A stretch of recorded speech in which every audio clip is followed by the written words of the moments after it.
Ibu connect aja. Aja. Ada belma. Ide pulle belma.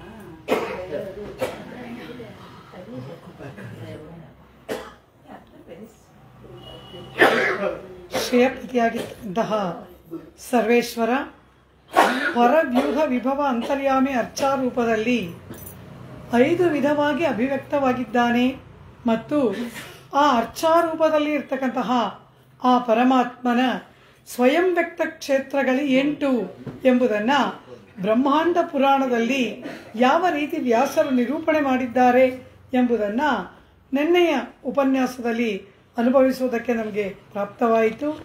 8 ಕ್ಷೇತ್ರಗಳು ಸ್ವಯಂ ವ್ಯಕ್ತ ಕ್ಷೇತ್ರ. ಆದೌ ಸ್ವಯಮಿದಂ ವಿಕ್ತಂ ವಿಮಾನಂ ರಂಗಸಂಗೀತಂ ಶ್ರೀಮೂಷ್ಣಂ ವೆಂಕಟಾದ್ರಿಂಚ ಸಾಲಗ್ರಾಮಂಚ ನೈಮಿಷಂ ತೋತಾದ್ರಿಂ ಪುಷ್ಕರಂಚೈವ ನರನಾರಾಯಣಾಹ್ವಯಂ ಅಷ್ಟೋಮೇ ಮೂರ್ತಯ ಸಂತಿ ಸ್ವಯಂ ವ್ಯಕ್ತ ಮಹೀತಲೆ ಎಂಬುದಾಗಿ ಪರಮಾತ್ಮನ ಮಾತು ಬ್ರಹ್ಮಾಂಡ ಪುರಾಣದಲ್ಲಿ, ಅಂದರೆ ಶ್ರೀರಂಗ ದಿವ್ಯಕ್ಷೇತ್ರ, ಶ್ರೀಮೂಷ್ಣಂ, ವೆಂಕಟಾಚಲ, ಸಾಲಗ್ರಾಮ, ನೈಮಿಷ, ತೋತಾದ್ರಿ ಅಂದರೆ ವಾನಮಾಮಲೈ, ಪುಷ್ಕರ, ನರನಾರಾಯಣ ಕ್ಷೇತ್ರ ಅಂದರೆ ಬದರಿಕಾಶ್ರಮ. ಇದು 8 ಕೂಡ ನನ್ನ ಸ್ವಯಂ ವ್ಯಕ್ತ ಕ್ಷೇತ್ರಗಳು.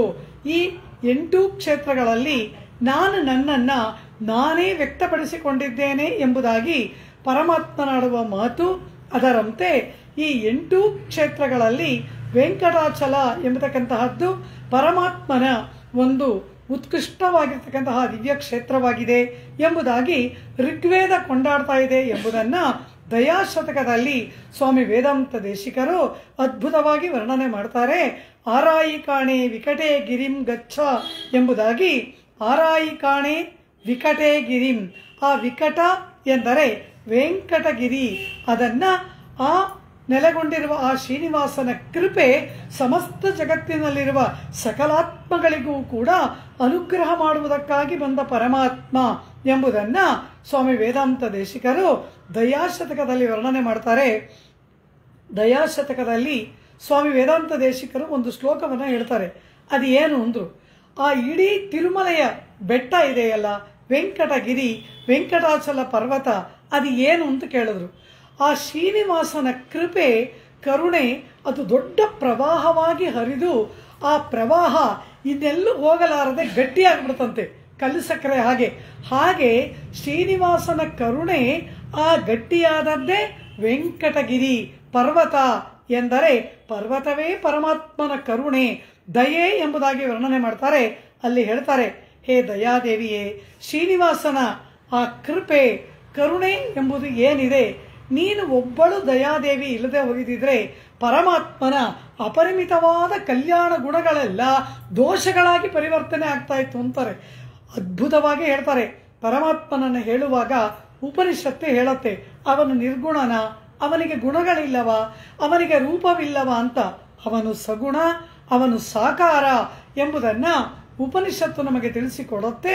ಅದು ಹೇಳುತ್ತೆ, ಸ್ವಾಭಾವಿಕಿ ಜ್ಞಾನಬಲ ಕ್ರಿಯಾಚ, ಪರಮಾತ್ಮನಿಗೆ ಸ್ವಾಭಾವಿಕವಾಗಿಯೇ ಅಸಂಖ್ಯಾತವಾದ ಕಲ್ಯಾಣ ಗುಣಗಳು ಉಂಟು.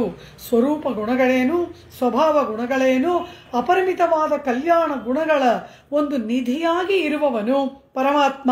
ಅಷ್ಟೊಂದು ಕಲ್ಯಾಣ ಗುಣಗಳು ಕೂಡ ಪರಮಾತ್ಮನ ಕೃಪೆ, ದಯೆ ಎಂಬ ಒಂದು ಗುಣವಿಲ್ಲದಿದ್ದರೆ ಅಷ್ಟೂ ಗುಣಗಳು ದೋಷವಾಗಿಬಿಡ್ತಾ ಇತ್ತು ಎಂಬುದಾಗಿ ಆ ಶ್ರೀನಿವಾಸನ ದಯೆಯನ್ನ ಸ್ವಾಮಿ ವೇದಾಂತ ದೇಶಿಕರು ದಯಾಶತಕದಲ್ಲಿ ವರ್ಣನೆ ಮಾಡ್ತಾರಲ್ಲವ, ಅಂತಹ ದಯಾಮೂರ್ತಿಯಾದ ಪರಮಾತ್ಮ ನೆಲೆಗೊಂಡಂತಹ ಅದ್ಭುತವಾದ ಕ್ಷೇತ್ರವೇ ಆ ವೆಂಕಟಾಚಲ.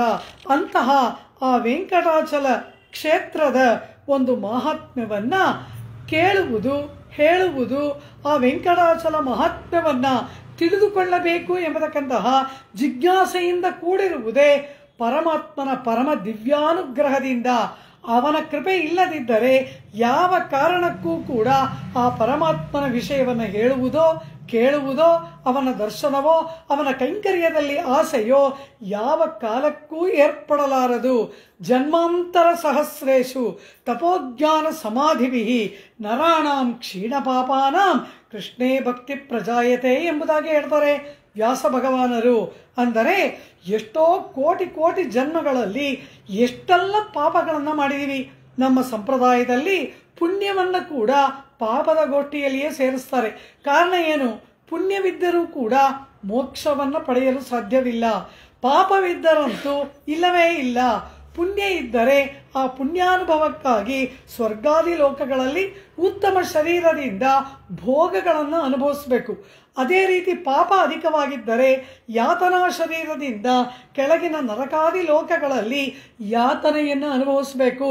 ಈ ಪುಣ್ಯ ಪಾಪಗಳೇ ನಮ್ಮ ಈ ಶರೀರಕ್ಕೆ ಕಾರಣವಾಗಿ ಇರ್ತಕ್ಕಂತಹದ್ದು. ಶರೀರ ಬರುವುದಕ್ಕೆ ಕಾರಣ ಕರ್ಮ. ಆ ಕರ್ಮ ಯಾವ ರೂಪದಲ್ಲಿದೆ? ಪುಣ್ಯ ಪಾಪ ರೂಪದಲ್ಲಿದೆ. ಆ ಪುಣ್ಯ ಪಾಪ ಕರ್ಮಗಳು ಶೂನ್ಯವಾದಾಗ ಮಾತ್ರ ಒಬ್ಬ ಆತ್ಮ ಮೋಕ್ಷವನ್ನು ಹೊಂದಬಲ್ಲ, ಮುಕ್ತಿಯನ್ನು ಪಡೆಯಬಲ್ಲ. ಆದ್ದರಿಂದಲೇನೆ ನಮ್ಮಲ್ಲಿ ಉಪನಿಷತ್ತು ಏನು ಹೇಳುತ್ತೆ? ಯಥಾ ಅಶ್ವಾಣಿ ರೋಮಾಣಿ ವಿಹಾಯ, ಕುದುರೆ ತನ್ನ ಮೈಯಲ್ಲಿರುವ ರೋಮಗಳನ್ನು ಉದುರಿಸಿ ಆಯಾಸವನ್ನು ಕಳೆದುಕೊಳ್ಳುವಂತೆ ಯಾವಾತನಿಗೆ ಪುಣ್ಯ ಪಾಪಗಳು ಶೂನ್ಯವಾಗುತ್ತದೆಯೋ ಅವನು ಮಾತ್ರ ಮೋಕ್ಷವನ್ನು ಹೊಂದುತ್ತಾನೆ. ಕ್ಷೀಣೆ ಪುಣ್ಯೇ ಮರ್ತ್ಯಲೋಕಂ ವಿಶಂತಿ. ಸ್ವರ್ಗಾದಿ ಲೋಕಗಳಿಗೆ ಹೋದರೆ ಪುಣ್ಯ ಮುಗಿದು ಹೋದರೆ ಅವನು ಮತ್ತೆ ಭೂಮಂಡಲದಲ್ಲಿ ಬಂದು ಹುಟ್ಟಬೇಕು. ಆದರೆ ಆ ಪುಣ್ಯ ಪಾಪಗಳ ಎರಡೂ ಶೂನ್ಯವಾಗಿ ಬಿಟ್ಟರೆ ಪರಮಾತ್ಮನ ಕೃಪೆಯಿಂದ ಪುಣ್ಯ ಪಾಪೆ ವಿಧೂಯ ನಿರಂಜನ ಪರಮಂ ಸಾಮ್ಯಮುಪೈತಿ ದಿವ್ಯಂ. ಪುಣ್ಯ ಪಾಪಗಳು ಪೂರ್ಣವಾಗಿ ಬಿಟ್ಟು ಹೋದರೆ ನಿರಂಜನ, ಆ ಪುಣ್ಯ ಪಾಪಗಳ ಸೋಂಕೇ ಇಲ್ಲದ ಶುದ್ಧಾತ್ಮನಾದ ನಿಷ್ಕಳೋ ನಿರಂಜನೋ ನಿರ್ವಿಕಲ್ಪೋ ನಿರಾಖ್ಯಾತಃ ಶುದ್ಧಃ ದೇವ ಏಕೋ ನಾರಾಯಣ ಎಂಬುದಾಗಿ ವೇದಗಳಿಂದ ಕೊಂಡಾಡಲ್ಪಡ್ತಕ್ಕಂತಹ ಶುದ್ಧ ಸತ್ವಮಯನಾದ ಆ ಪರಮಾತ್ಮನೊಡನೆ ಸಾಯುಜ್ಯವನ್ನು ಹೊಂದಬಹುದಾದದ್ದು ಪುಣ್ಯ ಪಾಪಗಳು ಇಲ್ಲವಾದಾಗ ಮಾತ್ರ. ಆ ಪುಣ್ಯ ಪಾಪಗಳು ಇಲ್ಲವಾಗಿ ಅಪರಿಮಿತವಾದ ಎಷ್ಟೋ ಜನ್ಮಗಳಿಂದ ಅನುಭವಿಸಿ ಬರ್ತಾ ಇರುವ ಪಾಪದ ಮೂಟೆ ಕಳೀತಾ ಬರುತ್ತೆ. ಆ ಪಾಪಗಳು ಕಳೆಯುವ ಕಾಲದಲ್ಲಿ ಪರಮಾತ್ಮ ನೋಡ್ತಾನಂತೆ. ಇಷ್ಟು ಜನ್ಮಗಳಿಂದ ಇಷ್ಟೊಂದು ಈ ಅನೇಕ ಯೋನಿಗಳಲ್ಲಿ ಹುಟ್ಟಿ ಹುಟ್ಟಿ ಈ ಸಂಸಾರ ಮಂಡಲದಲ್ಲಿ ಈ ಆತ್ಮ ಎಷ್ಟೆಲ್ಲ ಶರೀರವನ್ನು ಪಡೆದುಕೊಂಡು ಏನೆಲ್ಲ ಯಾತನೆಯನ್ನು ಅನುಭವಿಸಿದ. ಈಗ ಇವನ ಪಾಪಕರ್ಮಗಳು ಇನ್ನೇನು ಮುಗೀತಾ ಇದೆ. ಆದ್ದರಿಂದ ಈಗ ಇವನಿಗೆ ನನ್ನ ಕಡೆಗೆ ಅಭಿನಿವೇಶ ಏರ್ಪಡುವಂತೆ ಅನುಗ್ರಹ ಮಾಡಬೇಕು ಅಂತ ಹೇಳಿ ಪರಮಾತ್ಮ ಸಂಕಲ್ಪ ಮಾಡಿ ಯಾವುದೋ ಒಂದು ಸುಕೃತ ನಮಗೇ ಗೊತ್ತಿಲ್ಲ, ಏನೋ ಒಂದು ಮಾಡಿರ್ತೀವಿ, ಯಾರೋ ಒಬ್ರು ಬಂದು ಏನೋ ಕೇಳ್ತಾರೆ, ಯಾವ ಸಾಧನ ಬುದ್ಧಿಯೂ ಇಲ್ಲ, ಯಾರೋ ಮನೆ ಬಾಗಿಲಲ್ಲಿ ಒಂದು ಜಗಲಿ ಕಟ್ಟಿ ಇಟ್ಟಿರ್ತೀವಿ, ಯಾರೋ ಯಾತ್ರೆ ತಿರುವೆಂಗಡಮಲೆಗೆ ಹೋಗೋರು ಅಲ್ಲಿ 10 ನಿಮಿಷ ಕೂತ್ಕೊಂಡು ಹೋಗ್ತಾರೆ. ಪರಮಾತ್ಮ ನನ್ನ ಯಾತ್ರಾರ್ಥಿಗಳಿಗೆ ಕುಳಿತುಕೊಳ್ಳೋದಕ್ಕೆ ಜಾಗ ಕೊಟ್ಟೆ, ಇದೊಂದು ಪುಣ್ಯ ಅಂತ ಬರ್ಕೊಳ್ತಾರಂತೆ. ಅವರು ಬಂದು ಕುಳಿತದ್ದೂ ನಮಗೆ ಗೊತ್ತಿಲ್ಲ, ಅವರಿಗಾಗಿ ಜಗಲಿಯನ್ನು ಕಟ್ಟಲೂ ಇಲ್ಲ. ಆದರೂ ಅವರು ಬಂದು ಅಲ್ಲಿ ಕುಳಿತು ಹೋದದ್ದು ಪರಮಾತ್ಮ ನಮಗೆ ಒಂದು ಅನುಗ್ರಹವಾಗಿ ಮಾಡಿ ಅದರಿಂದ ನಿನಗೆ ನನ್ನ ಮೇಲೆ ಭಕ್ತಿ ಬರಲಿ ಅಂತ ಕೃಪೆ ಮಾಡ್ತಾನಂತೆ. ಈ ರೀತಿ ಆ ಸುಕೃತಗಳು ಆನುಷಂಗಿಕ, ಪ್ರಾಸಂಗಿಕ, ಯಾದೃಚ್ಛಿಕ ಅಂತೆಲ್ಲ ಹೇಳ್ತಾರೆ. ಆ ರೀತಿ ನಮಗೆ ಅರಿಯದ ನಮ್ಮಿಂದ ಏರ್ಪಟ್ಟ ಯಾವುದೋ ಕಾರ್ಯಗಳಿಗೆ ಪರಮಾತ್ಮ ಸುಕೃತ ಅಂತ ಹೆಸರನ್ನು ಇಟ್ಟು ಅವನ ಮೇಲೆ ನಮಗೆ ದ್ವೇಷ ಇಲ್ಲದಂತೆ ಮಾಡ್ತಾನೆ. ಮೊದಲು ಏನು ಬೇಕು? ಹಿರಣ್ಯಕಶಿಪು ಕಂಸಾದಿಗಳಂತೆ ಪರಮಾತ್ಮ ಅಂದ್ರೇನೆ ದ್ವೇಷ ಏರ್ಪಡದೇ ಇರುವ ಒಂದು ಸ್ಥಿತಿ ಬರಬೇಕು. ಅದ್ವೇಷ ಅದು ಮೊದಲು ಬರಬೇಕು. ಆ ಅದ್ವೇಷವನ್ನು ಪರಮಾತ್ಮ ಉಂಟು ಮಾಡ್ತಾನೆ. ಅದ್ವೇಷದಿಂದ ಆಭಿಮುಖ್ಯ, ಪರಮಾತ್ಮನ ಕಡೆಗೆ ತಿರುಗಿ ಅವನ ಮೇಲೆ ಪ್ರೇಮ. ಹೀಗೆ ಅದ್ವೇಷ, ಆಭಿಮುಖ್ಯ, ಪರಮಾತ್ಮನ ಮೇಲೆ ಪ್ರೇಮ, ಪರಮಾತ್ಮನಲ್ಲಿ ಶರಣಾಗತಿ, ಅವನೇ ಉಪಾಯ, ಅವನೇ ಉಪೇಯ, ಅವನ ಕೈಂಕರ್ಯದಲ್ಲಿ ರುಚಿ. ಈ ರೀತಿ ಪರಮಾತ್ಮ ಹಂತ ಹಂತವಾಗಿ ಕರೆದೊಯ್ಯುವುದಕ್ಕೆ ಕಾರಣ ನಮ್ಮ ಪಾಪ ಕರ್ಮಗಳು ಕ್ಷೀಣಿಸುತ್ತಾ ಬರುವ ಕಾಲದಲ್ಲಿ ಪರಮಾತ್ಮ ಮಾಡತಕ್ಕಂತಹ ನಿರ್ಹೇತುಕವಾದ ಕೃಪೆ. ಯಾವ ನಮಗರಿಯದ ಯಾವ ಸಾಧನವನ್ನು ನಾವು ಅನುಷ್ಠಾನ ಮಾಡದೇ ಇರುವಾಗಲೂ ಏನೋ ಒಂದನ್ನು ನಮ್ಮ ಮೇಲೆ ಇಟ್ಟು ಕೃಪೆ ಮಾಡ್ತಾನಲ್ಲ, ನಿರ್ಹೇತುಕ, ಕಾರಣವೇ ಇಲ್ಲದೆ ಪರಮಾತ್ಮ ಮಾಡ್ತಕ್ಕಂತಹ ಅವನ ಆ ಕೃಪೆ ಅನುಗ್ರಹ. ಆ ಅನುಗ್ರಹ ಯಾರಿಗೆ ಉಂಟೋ ಅವರು ಮಾತ್ರ ಪರಮಾತ್ಮನಿಗೆ ಅಭಿಮುಖರಾಗಿ ಆಗ್ತಾರೆ, ಅವರು ಮಾತ್ರ ಪರಮಾತ್ಮನ ವಿಷಯದಲ್ಲಿ ಆಸೆ ಉಳ್ಳವರಾಗಿ ಆಗ್ತಾರೆ. ಆ ಅದ್ವೇಷ ಅಭಿಮುಖ್ಯಾದಿಗಳು ಆರ್ತ ಸ್ಥಿತಿಗೆ ಇವನನ್ನು ಕರೆದುಕೊಂಡು ಹೋಗಿ ಕೊನೆಗೆ ಪರಮಾತ್ಮ ಪ್ರಾಪ್ತಿಯನ್ನ ಇವನಿಗೆ ಉಂಟು ಮಾಡುತ್ತೆ ಎಂಬುದಾಗೆಲ್ಲ ಶಾಸ್ತ್ರಗಳು, ಪೂರ್ವಾಚಾರ್ಯರುಗಳು ತಮ್ಮ ಗ್ರಂಥಗಳಲ್ಲಿ ಇವೆಲ್ಲವನ್ನ ನಿರೂಪಣೆ ಮಾಡಿ ತೋರಿಸಿದ್ದಾರೆ. ಆದ್ದರಿಂದ ವೆಂಕಟಾಚಲ ಮಹಾತ್ಮ್ಯವನ್ನ ಕೇಳಿ ಆ ಪರಮಾತ್ಮನ ದಿವ್ಯವಾದ ವಿವಾಹ ಮಹೋತ್ಸವವನ್ನ ಅನುಭವಿಸುವ ಭಾಗ್ಯ ನಮಗೆ ಏರ್ಪಟ್ಟಿದೆ ಅಂದರೆ ತಿರುವೆಂಕಟ ಮುಡಯಾನನ ದಯೆ, ಕೃಪೆ ನಮ್ಮೆಲ್ಲರಿಗೆ ಏರ್ಪಟ್ಟಿದೆ ಎಂಬುದು ಅದು ನಿಶ್ಚಿತ ಎಂಬುದಾಗಿ ಈ ಪುರಾಣವೇ ನಮಗೆ ಮುಂದೆ ಹೇಳ್ತಾ ಇದೆ. ಈ ರೀತಿ ಈ 8 ಸ್ವಯಂ ವ್ಯಕ್ತ ಕ್ಷೇತ್ರಗಳಲ್ಲಿ ಒಂದು ಅದ್ಭುತವಾದ ಸ್ಥಾನದಲ್ಲಿ ಇರ್ತಕ್ಕಂತಹದ್ದೇ ವೆಂಕಟಾಚಲ. ಈ ವೆಂಕಟಾಚಲ ಎಂಬತಕ್ಕಂತಹ ಈ ಶ್ರೀ ವೆಂಕಟಾಚಲೋ ನಾಮ ವಾಸುದೇವಾಲಯೋ ಮಹಾನೇ ಎಂಬುದಾಗಿ ವಾಸುದೇವನಾದ ಪರಮಾತ್ಮನಿಗೆ ಅದು ವಾಸಸ್ಥಾನವಾಗಿ ಇರ್ತಕ್ಕಂತಹ ಮಹತ್ತರವಾದ ಗಿರಿ, ಉತ್ಕೃಷ್ಟವಾದ ಪರಮ ಪವಿತ್ರವಾದ ಗಿರಿ ಎಂಬುದಾಗಿ ಆ ಗಿರಿಯನ್ನ ಕೊಂಡಾಡ್ತಾರೆ. ಇಲ್ಲಿ ಈ ರೀತಿ ಈ ಒಂದು ಕಥೆ ಎಲ್ಲಿ 12 ಪುರಾಣಗಳಲ್ಲಿ ವೆಂಕಟಾಚಲ ಮಹಾತ್ಮ್ಯವನ್ನು ಹೇಳಲಾಗಿದೆ. ಬ್ರಹ್ಮಾಂಡ, ಗಾರುಡ, ಆದಿತ್ಯ, ವಾರಾಹ, ಪದ್ಮ, ಸ್ಕಂದ ಈ ರೀತಿಯಾಗಿ ಪುರಾಣಗಳು 12 ಪುರಾಣಗಳಲ್ಲಿ ವೆಂಕಟಾಚಲ ಮಹಾತ್ಮ್ಯವನ್ನ ವ್ಯಾಸ ಭಗವಾನರು ನಿರೂಪಣೆ ಮಾಡಿ ತೋರಿಸಿದ್ದಾರೆ. ಅಂತಹ 12 ಪುರಾಣಗಳಲ್ಲಿ ಏನೆಲ್ಲ ಹೇಳಿದರೆ ಅದೆಲ್ಲವನ್ನ ಸಂಗ್ರಹ ಮಾಡಿಕೊಂಡು ನಾವು ಯಾವ್ಯಾವ ಭಾಗ ಎಲ್ಲಿ ಎಲ್ಲಿ ವರ್ಣನೆ ಅಧಿಕವಾಗಿದೆ ಅದರ ಒಂದು ಸಂಗ್ರಹವನ್ನು ಇಟ್ಕೊಂಡು ಅಲ್ಲಿಂದ ನಾವು ಈ ವೆಂಕಟಾಚಲ ಮಹಾತ್ಮ್ಯವನ್ನ ವೈಭವವನ್ನ ಅನುಭವಿಸುವುದಕ್ಕೆ ಪ್ರಾಪ್ತವಾಗಲಿ ಎಂಬುದಾಗಿ ಪರಮಾತ್ಮನಾದ ಶ್ರೀನಿವಾಸ ವೆಂಕಟೇಶನ ಚರಣಾರವಿಂದಗಳಲ್ಲಿ ನಾವು ಪ್ರಣಾಮ ಮಾಡಿ ಪರಮಾತ್ಮನ ಕೃಪೆಗಾಗಿ ಪ್ರಾರ್ಥನೆ ಮಾಡೋಣ.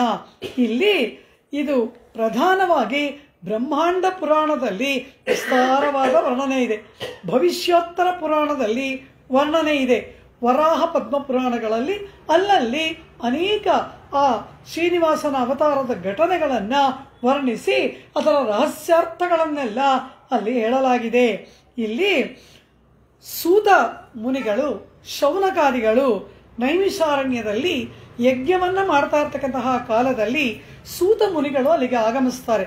ನಮ್ಮ ಎಲ್ಲ ಪುರಾಣಗಳಿಗೂ ಕೂಡ ಪುರಾಣಿಕರಾಗಿ ಇರುವವರೇ ಸೂತ ಮುನಿಗಳು. ಅವರು ಆ ಯಾಗ ಶಾಲೆಗೆ ಬರ್ತಾರೆ. ಅಲ್ಲಿ ಆ ಯಜ್ಞ ವಿರಾಮದ ವೇಳೆಯಲ್ಲಿ ಆ ಋಷಿಗಳೆಲ್ಲ ಪ್ರಾರ್ಥನೆ ಮಾಡ್ತಾರೆ. ಯಾವುದಾದರೂ ಪರಮಾತ್ಮನ ದಿವ್ಯವಾದ ಚರಿತ್ರೆಯನ್ನು ಹೇಳಿ ನಮಗೆ ಆತ್ಮಬೋಧವನ್ನ ಉಂಟು ಮಾಡಬೇಕು ಅಂತ ಕೇಳಿಕೊಂಡಾಗ ಸೂತ ಪುರಾಣಿಕರು ಅವರುಗಳಿಗೆ ಈ ವ್ಯಾಸ ಮುನಿ ಪ್ರಣೀತವಾದ ಪುರಾಣಗಳೆಲ್ಲವನ್ನ ಅವರಿಗೆ ಹೇಳ್ತಕ್ಕಂತಹ ಪ್ರಸಂಗವಾಗಿಯೇ ಎಲ್ಲ ಕಡೆಗಳಲ್ಲಿ ಈ ಪುರಾಣದ ಪ್ರವಚನಗಳನ್ನು ನಾವು ಕೇಳ್ತೇವೆ. ಅದೇ ರೀತಿ ಅಲ್ಲಿಗೆ ಆಗಮಿಸಿದಾಗ ಸೂತ ಮಹಾಭಾಗ ಸರ್ವಶಾಸ್ತ್ರ ವಿಶಾರದ ತತ್ವೋಹಂ ಶ್ರೋತುಮಿಚ್ಛಾಮಿ ಮಾಹಾತ್ಮ್ಯಂ ಪುಣ್ಯವರ್ಧನಂ. ನಾವು ಮಾಡುವ ಯಾಗ ಸಫಲವಾಗಬೇಕು, ಪುಣ್ಯ ಅಧಿಕವಾಗತಕ್ಕಂತಹ ಯಾವುದಾದರೂ ಒಂದು ಮಹಾತ್ಮ್ಯವನ್ನ ತಾವು ನಮಗೆ ಹೇಳಬೇಕು ಅಂತ ಹೇಳಿ ಅಲ್ಲಿದ್ದ ನೈಮಿಷಾರಣ್ಯದಲ್ಲಿದ್ದ ಋಷಿಗಳೆಲ್ಲ ಸೂತ ಮುನಿವರಿಯರನ್ನ ಪ್ರಾರ್ಥನೆ ಮಾಡಿಕೊಂಡಾಗ ಋಷಿಗಳೇ ಹೇಳ್ತಾರೆ, ಹೇ ಸೂತ ಮುನಿಗಳೇ, ತಾವು ನಮಗೆ ಶ್ರೀರಂಗ ಕ್ಷೇತ್ರ ಮಹಾತ್ಮ್ಯವನ್ನ ವರ್ಣನೆ ಮಾಡಿ ಹೇಳಿದಿರಿ. ಅದೇ ರೀತಿ ಕಾಂಚಿ ಹಸ್ತಿಗಿರಿ ಮಹಾತ್ಮ್ಯವನ್ನು ನೀವು ನಮಗೆ ಹೇಳಿದ್ರಿ. ಅದೇ ರೀತಿ ಆ ಹಸ್ತಿಗಿರೀಶ, ಶ್ರೀರಂಗ ಮಹಾತ್ಮ್ಯ ಇವೆಲ್ಲವನ್ನ ನಮ್ಮ ಪುಣ್ಯಗಳು ವರ್ಧಿಸುವಂತೆ, ಪಾಪಗಳು ನಾಶವಾಗುವಂತೆ ಆ ಎಲ್ಲ ಮಹಾತ್ಮ್ಯವನ್ನ ನೀವು ನಮಗೆ ಹೇಳಿದ್ರಿ. ಈಗ ಮತ್ತೆ ಇದಾನಿಂ ಶ್ರೋತುಮಿಚ್ಛಾಮಿ ಮಹಾತ್ಮ್ಯಂ ವೆಂಕಟೇಶಿತು. ಈಗ ನಮಗೆ ವೆಂಕಟಾಚಲ ಮಹಾತ್ಮ್ಯ, ಆ ವೆಂಕಟೇಶ ಪ್ರಭುವಾದ ಜಗನ್ನಾಥನಾದ ಪರಮಾತ್ಮನ ವೈಭವವನ್ನು ಕೇಳಬೇಕು ಅಂತ ನಮ್ಮ ಮನದಲ್ಲಿ ಒಂದು ಇಚ್ಛೆ ಏರ್ಪಟ್ಟಿದೆ.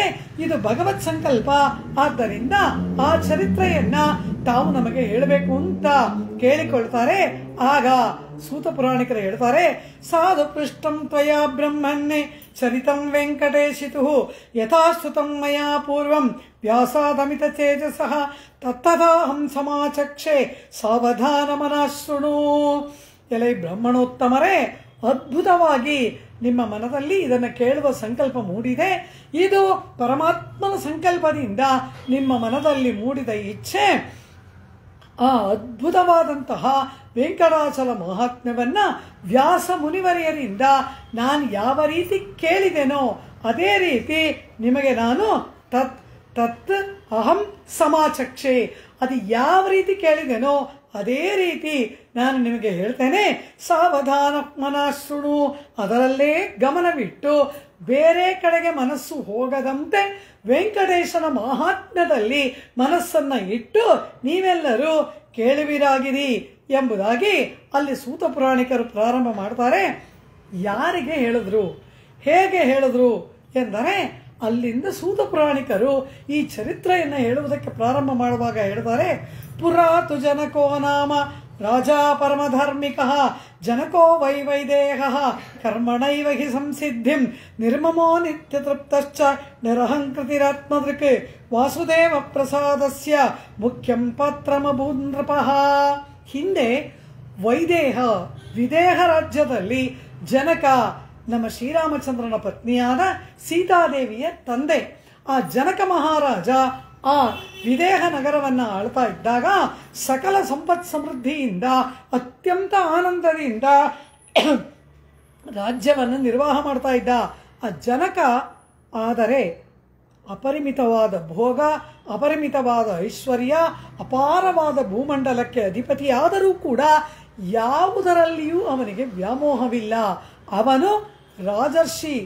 ಆತ ಮೋಕ್ಷವನ್ನು ಬಯಸತಕ್ಕಂತಹ ಮುಮುಕ್ಷುವಾಗಿ ಕರ್ಮಯೋಗ ತತ್ಪರನಾಗಿ ಇದ್ದವನು ಜನಕ ಮಹಾರಾಜ. ಅವನು ನಿರ್ಮಮೋ ನಿತ್ಯ ತೃಪ್ತಶ್ಚ, ಅವನಿಗೆ ಅತೃಪ್ತಿ ಎಂಬುದೇ ಇಲ್ಲ. ಯಾವುದರಲ್ಲಿ ಮಮಕಾರವಿಲ್ಲ, ಅಹಂಕಾರವಿಲ್ಲ, ಯಾವುದೂ ಇಲ್ಲದೆ ಆತ ಒಬ್ಬ ಬ್ರಹ್ಮರ್ಷಿಯಂತೆ ಜೀವನವನ್ನು ಸಾಗಿಸುತ್ತಿದ್ದಂತಹ ಒಬ್ಬ ದೊಡ್ಡ ಚಕ್ರವರ್ತಿ. ಆದರೆ ಅವನಿಗೇನಿಷ್ಟ, ಸುಖಮೇವ ಸದಾಮೋಸ್ಯ ದುಃಖಮ್ಮ ಭೂತ್ ಕದಾಚನ. ಜೀವನದಲ್ಲಿ ದುಃಖ ಅನ್ನೋದೇ ಬರಬಾರ್ದು, ಯಾವಾಗಲೂ ಆನಂದವಾಗಿರಬೇಕು. ಕಾರಣ ಏನು? ಅನವರತ ಪರಮಾತ್ಮನ ಧ್ಯಾನದಲ್ಲಿರುವವರಿಗೆ ಸುಖಕ್ಕೆ ಏನು ಕಮ್ಮಿ, ಯಾವ ಕಾರಣಕ್ಕೂ ಕೂಡ ದುಃಖ ಏರ್ಪಡೋದೇ ಇಲ್ಲ. ಅಂಡಾಳ್ ತಿರುಪ್ಪಾವೆಯಲ್ಲಿ ಹೇಳ್ತಾಳೆ, ನೋತ್ತು ಚುವರ್ಕಂಪುಹಿನ್ನ ಅಮ್ಮನಾಯ್ ಅಂತಾಳೆ. ಅಂದ್ರೆ ಏನು? ವ್ರತಾಚರಣೆಯನ್ನ ಪೂರ್ಣ ಮಾಡಿ ಸುಖಾನುಭವದಲ್ಲಿ ಇರುವವಳೆ ಅಂತ. ಏನು ಸುಖಾನುಭವ? ಅಲ್ಲಿ ಕೃಷ್ಣಾನುಭವವೇ ಸುಖಾನುಭವ. ಒಳಗೆ ಮಲಗಿರ್ತಕ್ಕಂತಹ ಗೋಪಿಕೆ ಏನು ಮಾಡ್ತಾ ಇದ್ದಾಳೆ? ಕೃಷ್ಣಾನುಭವದಲ್ಲಿ, ಕೃಷ್ಣ ಗುಣಾನುಭವದಲ್ಲಿ ಮೈಮರೆತಿದ್ದಾಳೆ. ಆ ಕೃಷ್ಣ ಗುಣಾನುಭವವೇ ಪರಮ ಸುಖವಲ್ಲವ, ಪರಮ ಆನಂದವಲ್ಲವ. ಅದಕ್ಕಿಂತ ಏನು ಬೇಕು? ಅಂತಹ ಆನಂದದಲ್ಲಿ ಇರುವವನು ಜನಕ ಮಹಾರಾಜ. ಹೀಗಿರುವ ಇವನಿಗೆ ಒಬ್ಬ ತಮ್ಮ ಕುಶಧ್ವಜ ಎಂಬುದಾಗಿ. ಇವನಿಗೆ 3 ಹೆಣ್ಣು ಮಕ್ಕಳು ಇರ್ತಾರೆ. ಅಂತಹ ಆ ಜನಕನಿಗೆ ಇವನು ತಮ್ಮ. ಈ ತಮ್ಮನಾದ ಕುಶಧ್ವಜನಿಗೆ ಮರಣ ಏರ್ಪಟ್ಬಿಡ್ತು. ಆ ಕುಶಧ್ವಜ ಮರಣಿಸಿಬಿಟ್ಟ. ಈಗ ಜನಕನಿಗೆ ಅಪರಿಮಿತವಾದ ದುಃಖ ಏರ್ಪಟ್ಬಿಡ್ತು. ಕಾರಣ ಏನು? ಅವನ ಪುತ್ರಿಯರ, ಅವನ ಕುಟುಂಬದ ಜವಾಬ್ದಾರಿ ಎಲ್ಲವನ್ನ ಇವನೇ ಹೊರಬೇಕಾಯಿತು.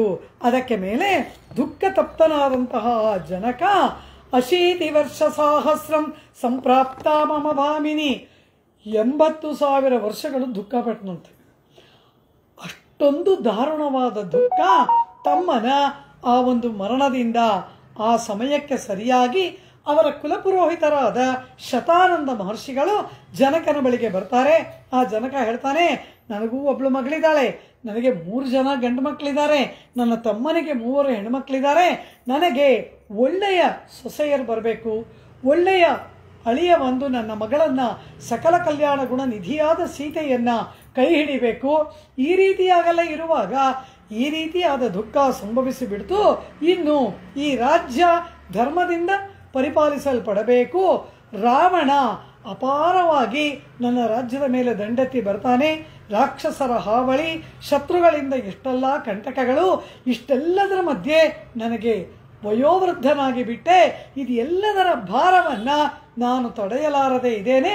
ನನಗೆ ಮನದಲ್ಲಿ ತೃಪ್ತಿ ಇಲ್ಲ, ಶಾಂತಿ ಇಲ್ಲ ಎಂಬುದಾಗಿ ಕುಲಪುರೋಹಿತರಾದ ಶತಾನಂದರ ಬಳಿಯಲ್ಲಿ ತನ್ನ ಎಲ್ಲ ದುಃಖವನ್ನು ಆ ಕುಲಪುರೋಹಿತರ ಬಳಿಯಲ್ಲಿ ನಿವೇದನೆ ಮಾಡಿಕೊಂಡು ಅವರ ಪಾದಗಳನ್ನು ಹಿಡಿದು ಶರಣಾಗತಿ ಮಾಡಿದಾಗ ಶತಾನಂದರು ಹೇಳ್ತಾರೆ, ಅಯ್ಯ ನೀನು ಚಿಂತೆ ಮಾಡಬೇಡ, ನಿನ್ನ ಮನೋರಥವನ್ನು ನಾನು ಅರಿತೆ. ಅಸ್ತಿ ಕಶ್ಚಿತ್ ವಿಶೇಷೋಸ್ಮಿನ್ ಭೂಲೋಕೆ ಭೂಮಿಪಾಲಕ ದುಹಿತಸ್ತವ ಕಲ್ಯಾಣ ಸುಖದಂ ಶತ್ರುನಾಶನಂ. ಭೂಲೋಕದಲ್ಲಿ ಈ ಎಲ್ಲ ದುಃಖಗಳನ್ನು ಪರಿಹಾರ ಮಾಡಿ ಆ ಮನಸ್ಸು ಶಾಂತವಾಗಿ ಪರಮಾತ್ಮನಿಗೆ ಅಭಿಮುಖವಾಗುವಂತೆ ಮಾಡ್ತಕ್ಕಂತಹ ಒಂದು ವಿಶೇಷ ಉಂಟು. ಆ ವಿಶೇಷವನ್ನು ನಿನಗೆ ನಾನು ಹೇಳ್ತೇನೆ. ನಿನ್ನ ಎಲ್ಲ ಸಂಕಷ್ಟಗಳು ಕೂಡ ದೂರವಾಗುತ್ತದೆ. ನಿನ್ನ ಹೆಣ್ಣು ಮಕ್ಕಳಿಗೆ ಒಳ್ಳೆಯ ಆ ಕಲ್ಯಾಣತಮವಾದಂತಹ ಜೀವನ ಏರ್ಪಡುತ್ತದೆ. ನಿನ್ನ ಸಂಕಲ್ಪಗಳೆಲ್ಲ ಪೂರ್ಣವಾಗಿ ನಿನ್ನ ರಾಜ್ಯ ಪರಮ ಧರ್ಮಿಷ್ಠನಾದಂತಹ ನಿನ್ನ ಮಕ್ಕಳಿಂದ ಆಳಲ್ಪಡುತ್ತದೆ ಎಂಬುದಾಗಲ್ಲ ಹೇಳಿ, ವೈಕುಂಠಗಿರಿ ಮಾಹಾತ್ಮ್ಯಂ ಸ ಭವಿಷ್ಯಂ ಸಹೋತ್ತರಂ. ವೈಕುಂಠಗಿರಿ ಎಂಬತಕ್ಕಂತಹ ವೆಂಕಟಾಚಲ ಮಹಾತ್ಮ್ಯವನ್ನು ನೀನು ಕೇಳು, ನಿನ್ನ ಸಕಲ ಕಷ್ಟಗಳು ಕೂಡ ಪರಿಹಾರವಾಗುತ್ತದೆ ಎಂಬುದಾಗಿ ಶತಾನಂದರು ಆ ಜನಕನನ್ನು ನೋಡಿ ಹೇಳ್ತಾರೆ. ಕಲವು ತತ್ಕೀರ್ತನಂ ಪುಣ್ಯಂ ಸರ್ವ ದುಃಖಹರಂ ಶಿವಂ ಧನಕಾಮಸ್ಯ ಧನದಂ ಪುತ್ರಕಾಮಸ್ಯ ಪುತ್ರದಂ ರೋಗಾರ್ಥಸ್ಯ ಚ ರೋಗಘ್ನಂ ಜ್ಞಾನಿನಾಂ ಜ್ಞಾನ ಸಾಧನಂ ಸುತ್ವಾ ಸರ್ವಲೋಕೇಶೋ ಬ್ರಹ್ಮ ಬ್ರಹ್ಮಪದಂ ಗತಃ. ಎಲೈ ಜನಕನೇ, ಈ ಒಂದು ಅದ್ಭುತವಾದ ವೆಂಕಟಾಚಲ ಮಹಾತ್ಮ್ಯವನ್ನು ಕೇಳುವುದರಿಂದ ಎಲ್ಲ ಹಣವನ್ನು ಧನವನ್ನು ಬಯಸುವವನಿಗೆ ಧನ, ರೋಗ ನಿವಾರಣೆಯನ್ನು ಬಯಸುವವನಿಗೆ ರೋಗ ನಿವಾರಣೆ, ಪುತ್ರವನ್ನು ಬಯಸುವವರಿಗೆ ಪುತ್ರ ಪ್ರಾಪ್ತಿ, ಹೀಗೆ ಎಲ್ಲ ಕಾಮನೆಗಳನ್ನು ಈ ವೆಂಕಟಾಚಲ ಮಹಾತ್ಮ್ಯ ಶ್ರವಣ ಪೂರ್ಣ ಮಾಡುತ್ತದೆ. ಇದನ್ನು ಕೇಳಿಯೇ ಚತುರ್ಮುಖ ಬ್ರಹ್ಮ ಬ್ರಹ್ಮ ಪದವಿಯನ್ನು ಪಡೆದ. ನೀಲಕಂಠಸ್ತು ಯಶ್ರುತ್ವ ನಿರ್ವಿಷ ಸುಖಮಾಪ್ತವಾನೆ. ಆ ಕಂಠದಲ್ಲಿ ಆ ಕ್ಷೀರಸಾಗರ ಮಥನ ಮಾಡುವಾಗ ವಿಷಪ್ರಾಶನ ಮಾಡಿ ವಿಷಕಂಠ ಎಂದು ಹೆಸರು ಪಡೆದಂತಹ ಆ ಪರಮಶಿವ, ಅವನ ಕುತ್ತಿಗೆಯಲ್ಲಿ ಇದ್ದಂತಹ ವಿಷ ಆ ಶಿವನನ್ನ ದಹಿಸದೇ ಇರುವಂತೆ ಆಗುವುದಕ್ಕೆ ಕಾರಣ ಅವನು ಕೇಳಿದ ವೆಂಕಟಾಚಲ ಮಹಾತ್ಮ್ಯ. ನೀಲಕಂಠಸ್ತು ಯಶ್ರುತ್ವ, ನೀಲಕಂಠ ವಿಷಕಂಠ ಎಂಬತಕ್ಕಂತಹ ಆ ರುದ್ರ ಅವನು ಈ ಒಂದು ವೆಂಕಟಾಚಲ ಮಹಾತ್ಮ್ಯವನ್ನು ಕೇಳಿ ಸುಖಮಾಪ್ತವಾನೆ, ಸುಖವನ್ನ ಪಡೆದ. ವಜ್ರನಾಕಿ ಅಂದ್ರೆ ವಜ್ರಾಯುಧವನ್ನ ಕೈಯಲ್ಲಿ ಹಿಡಿದಂತಹ ಆ ಇಂದ್ರ ಅವನು ಸ್ವರ್ಗಾಧಿಪತ್ಯವನ್ನು ಪಡೆದದ್ದೇ ವೆಂಕಟಾಚಲ ಮಹಾತ್ಮ್ಯವನ್ನು ಕೇಳಿದ್ದರಿಂದ. ಆದ್ದರಿಂದ ವಜ್ರೀನಾಕ ಪದಂ ಪ್ರಾಪ್ತ ಯತ್ಕಥಾಶ್ರವಣಾದರಾತೆ ಪದಾನ್ಯಾಪುರ್ಲೋಕಪಾಲಾನೆ. ಯತ್ಕಥಾಶ್ರವಣೇನ ವೈ ಲೋಕಪಾಲಕರು, ಅಷ್ಟದಿಕ್ಪಾಲಕರು, ದೇವತೆಗಳು ಕೂಡ ಈ ವೆಂಕಟಾಚಲ ಮಹಾತ್ಮ್ಯವನ್ನು ಕೇಳುವ ಭಾಗ್ಯ ದೊರೆಯುತ್ತದಾ ಎಂಬುದಾಗಿ ಹಾತೊರಿತಾ ಇರ್ತಾರೆ. ಅಂತಹ ಆ ದಿವ್ಯವಾದ ಚರಿತ್ರೆಯನ್ನ ನಿನಗೆ ನಾನು ಹೇಳ್ತೇನೆ, ಕೇಳುವವನಾಗು. ನಿನ್ನ ಸಕಲ ಕಷ್ಟಗಳು ಕೂಡ ದುಃಖಗಳು ಕೂಡ ಇಲ್ಲವಾಗುತ್ತದೆ, ಸಕಲ ಮಂಗಳಗಳು ಕೂಡ ಏರ್ಪಡುತ್ತದೆ ಎಂಬುದಾಗಿ ಶತಾನಂದರು ಆ ಜನಕ ಮಹಾರಾಜನಿಗೆ ಈ ಚರಿತ್ರೆಯನ್ನ ಹೇಳುವುದಕ್ಕೆ ಪ್ರಾರಂಭ ಮಾಡ್ತಾರೆ. ಈಗ ನಾವೆಲ್ಲ ಎಲ್ಲಿದ್ದೀವಿ? ಜನಕ ಮಹಾರಾಜನ ಆಸ್ಥಾನದಲ್ಲಿ ಇದ್ದೀವಿ. ಯಾರು ವೆಂಕಟಾಚಲ ಮಹಾತ್ಮೆ ಹೇಳ್ತಾ ಇದ್ದಾರೆ? ಶತಾನಂದ ಮುನಿವರಿಯರು ಹೇಳ್ತಾ ಇದ್ದಾರೆ. ಆ ಭಾವನೆ ನಮಗೆ ಬರಬೇಕು. ಜನಕ ಹೇಗೆ ಪರಿಪೂರ್ಣ ತಲ್ಲೀನನಾಗಿ ಶ್ರೀನಿವಾಸನ ಚರಣಾರವಿಂದಗಳಲ್ಲಿ ತನ್ನ ತನು ಮನವನ್ನೆಲ್ಲ ಆತ್ಮಸಮರ್ಪಣೆ ಮಾಡಿ ಯಾವ ರೀತಿ ಪರಮಶುದ್ಧ ಮನಸ್ಕನಾಗಿ ವೆಂಕಟೇಶನ ಚರಿತ್ರೆಯನ್ನು ಕೇಳಿದ ಆ ಭಾವದಿಂದ ನಾವು ಶ್ರೀನಿವಾಸನ ಚರಿತ್ರೆಯನ್ನು ನಾವು ಆಲಿಸಬೇಕು. ನಮಗೆ ಆ ಭಾವ ಬರಬೇಕು. ಆ ರೀತಿ ಆ ಶತಾನಂದರು ಜನಕ ಮಹಾರಾಜನಿಗೆ ಅತ್ಯಂತ ದುಃಖದಲ್ಲಿ ಇದ್ದಂತಹ ರಾಜ್ಯಕ್ಕೆ ಅಸುರರಿಂದ ಸಂಕಟ, ಶತ್ರುಗಳಿಂದ ಸಂಕಟ, ಪುತ್ರಿಯರಿಗೆ ವಿವಾಹವಾಗಬೇಕು, ಆ ರೀತಿ ಪುತ್ರರಿಗೆ ವಿವಾಹವಾಗಬೇಕು, ಧರ್ಮ ಕ್ಷೀಣಿಸ್ತಾ ಇದೆ, ಅದನ್ನೆಲ್ಲೆಗೊಳ್ಳಬೇಕು, ಈ ರೀತಿ ಅನೇಕ ಚಿತ್ತಾಕ್ರಾಂತನಾಗಿದ್ದಂತಹ ಜನಕನಿಗೆ ಸಕಲ ಶುಭವನ್ನ ಉಂಟು ಮಾಡುವುದಕ್ಕಾಗಿ ಕುಲ ಪುರೋಹಿತರಾಗಿ ಇರ್ತಕ್ಕಂತಹ ಶತಾನಂದರು ಆ ಜನಕನಿಗೆ ತಿಳಿಸಿಕೊಟ್ಟಂತಹ ಅದ್ಭುತವಾಗಿರ್ತಕ್ಕಂತಹ ದಿವ್ಯ ಚರಿತ್ರೆಯೇ ಇದು. ಈ ಚರಿತ್ರೆಯನ್ನ ಆ ಜನಕ ಮಹಾರಾಜ ಅತ್ಯಂತ ಶ್ರದ್ಧಾಭಕ್ತಿಯಿಂದ ಆಲಿಸ್ತಾನೆ.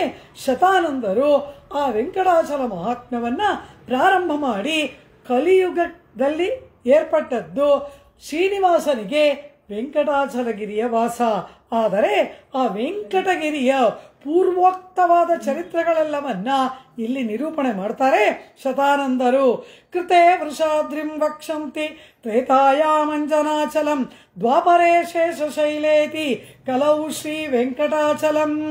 ಎಲೈ ಜನಕನೇ, ಕೃತಯುಗದಲ್ಲಿ ಆ ಪರ್ವತಕ್ಕೆ ವೃಷಾದ್ರಿ, ವೃಷಭಾದ್ರಿ, ವೃಷಭಾಚಲ ಎಂಬುದಾಗಿ ಹೆಸರು. ತ್ರೇತಾಯುಗದಲ್ಲಿ ಅಂಜನಾಚಲ ಎಂಬುದಾಗಿ, ದ್ವಾಪರ ಯುಗದಲ್ಲಿ ಶೇಷಶೈಲ ಎಂಬುದಾಗಿ, ಕಲಿಯುಗದಲ್ಲಿ ವೆಂಕಟಾಚಲ ಎಂಬುದಾಗಿ ನಾಮಧೇಯ ಆ ಗಿರಿಗೆ ಏರ್ಪಟ್ಟಿದೆ ಎಂಬುದಾಗಿ ಪ್ರಾರಂಭ ಮಾಡ್ತಾರೆ. ಕೃತಯುಗದಲ್ಲಿ ವೃಷಭಾದ್ರಿ ಎಂದು ಹೆಸರು ಬರುವುದಕ್ಕೆ ಕಾರಣ, ವೃಷಭಾಸುರ ಎಂಬತಕ್ಕಂತಹ ಒಬ್ಬ ಅಸುರ ತನ್ನ ತಲೆಯನ್ನ ಕಡಿದು ನರಸಿಂಹ ಸಾಲಿಗ್ರಾಮಕ್ಕೆ ಆರಾಧನೆ ಮಾಡ್ತಾ ಇರ್ತಾನೆ. ಪುಷ್ಪವಾಗಿ ತನ್ನ ಶಿರಸ್ಸನ್ನು ಸಮರ್ಪಣೆ ಮಾಡ್ತಾ ಇರ್ತಾನೆ. ನರಸಿಂಹ ಸಾಲಗ್ರಾಮವನ್ನ ನಿತ್ಯ ಆರಾಧನೆ ಮಾಡ್ತಾ ಇದ್ದಂತಹ ಹರಿಭಕ್ತನಾದವನು ವೃಷಭಾಸುರ. ಹರಿಭಕ್ತಿ ಏನೋ ಇದೆ, ಆದರೆ ಭಾಗವತರಲ್ಲಿ ಆದರಣೆ ಇಲ್ಲ. ಎಲ್ಲ ಋಷಿಕಂಟಕನಾಗಿ ಇದ್ದಾನೆ ಅವನು. ಭಗವಂತನಲ್ಲಿ ಭಕ್ತಿ ಇದ್ದು ಭಾಗವತರಲ್ಲಿ ಅಪಚಾರ ಪಟ್ಟರೆ ಪರಮಾತ್ಮ ಯಾವ ಕಾರಣಕ್ಕೂ ಕ್ಷಮಿಸಲಾರ.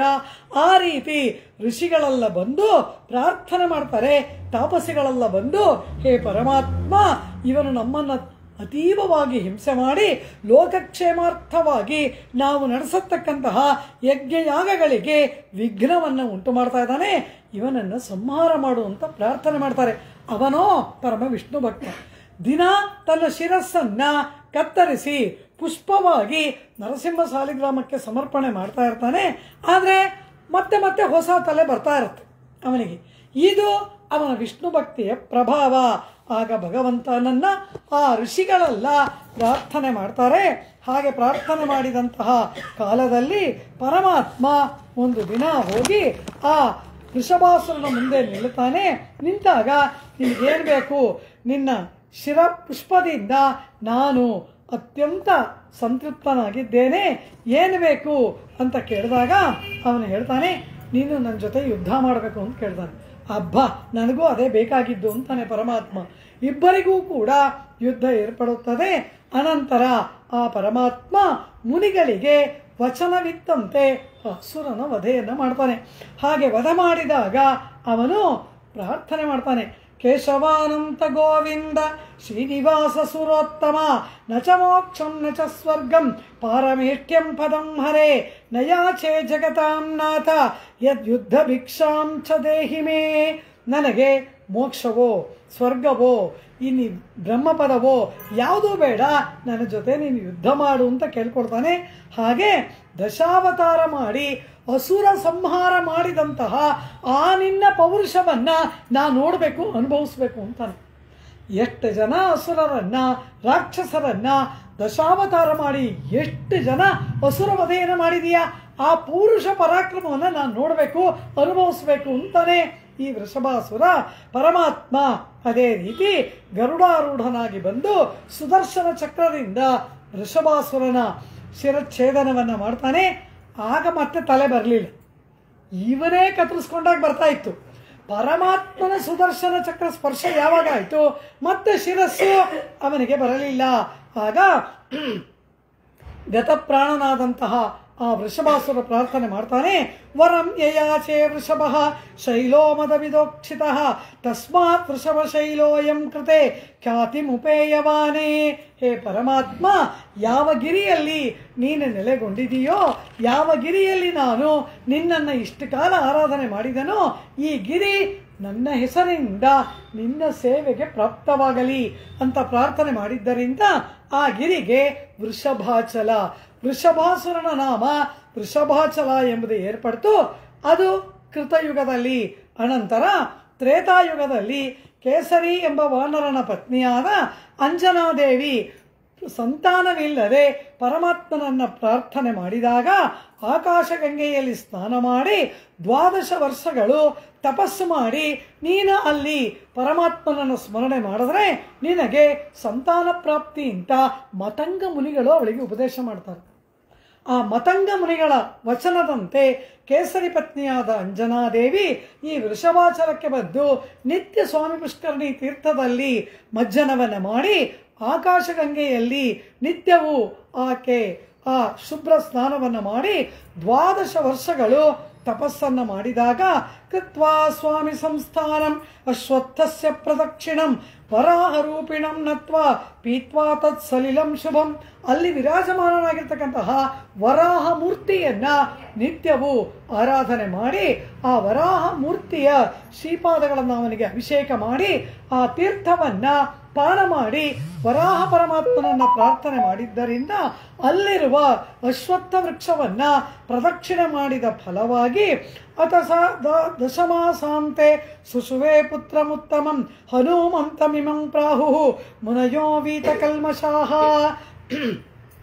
12 ವರ್ಷಗಳು ಕಳೆದ ನಂತರ ಗರ್ಭವತಿಯಾಗಿ ಅಂಜನಾ ವ್ರತಮಾಸ್ತಾಯ ಪುತ್ರಂ ಪ್ರಾಪಗಿರೀಶ್ವರೇ ತಸ್ಮಾದಂಜನ ಶೈಲೋಯಂ ಲೋಕವಿಖ್ಯಾತ ಕೀರ್ತಿಮಾನೇ. 12 ವರ್ಷಗಳ ನಂತರ ಆ ಕ್ಷೇತ್ರದ ಮಾಹಾತ್ಮ್ಯದಿಂದ ಅವಳಿಗೆ ಉತ್ಕೃಷ್ಟನಾದಂತಹ ಹನುಮಾನ್ ಎಂಬ ಪುತ್ರ ಅವನು ಜನಿಸಿದ. ಆ ಲೋಕವಿಖ್ಯಾತನಾದಂತಹ ಲೋಕೋಪಕಾರಕನಾದಂತಹ ಪುತ್ರ ರತ್ನವನ್ನ ಅವಳು ಅಲ್ಲಿ ಪಡೆದಿದ್ದರಿಂದ ತಸ್ಮಾದ್ ಅಂಜನ ಶೈಲೋಯಂ ಅಂಜನಾದೇವಿ ತಪಸ್ಸು ಮಾಡಿದ್ದರಿಂದ ಆ ಗಿರಿಗೆ ಅಂಜನಾದ್ರಿ ಎಂಬ ನಾಮಧೇಯ ತ್ರೇತಾಯುಗದಲ್ಲಿ ಏರ್ಪಟ್ಟಿತು. ಅದಾದ ನಂತರ ಇನ್ನು ದ್ವಾಪರಯುಗದ ಚರಿತ್ರೆ ಅತಿ ರೋಚಕವಾದ ಚರಿತ್ರೆ ಅಂತಾರೆ ಶತಾನಂದರು. ಕಾರಣ ವೈಕುಂಠ ನಗರದಲ್ಲಿ ಅಂದರೆ ಕ್ಷೀರಾಬ್ಧಿ ಅಂತ ಇಟ್ಕೊಳ್ಳೋಣ. ಕ್ಷೀರಾಬ್ಧಿಯಲ್ಲಿ ಪರಮಾತ್ಮ ಶಯನ ಮಾಡಿಕೊಂಡಾಗ ಅಲ್ಲಿಗೆ ರೇಮೇಚರಮಯ ಸಹ ಆಗ ಆದಿಶೇಷನನ್ನ ದ್ವಾರಾಧ್ಯಕ್ಷ ಪದವಿಯಲ್ಲಿ ನೇಮಿಸುತ್ತಾನೆ ಪರಮಾತ್ಮ. ಆದಿಶೇಷ ಇವತ್ತು ಈ ದ್ವಾರ ರಕ್ಷಣೆ ಮಾಡುವ ಕಾರ್ಯವನ್ನು ಕೋಹಿಲ್ ಕಾಪ್ಪಾನೆ ಕೊಡಿತ್ತೋನ್ನಂ ತೋರಣ ಕಾಪ್ಪ ವಾಶಲ್ ಕಾಪ್ಪಾನೆ ಈ ಸೇವೆಯನ್ನು ನೀನು ಮಾಡು.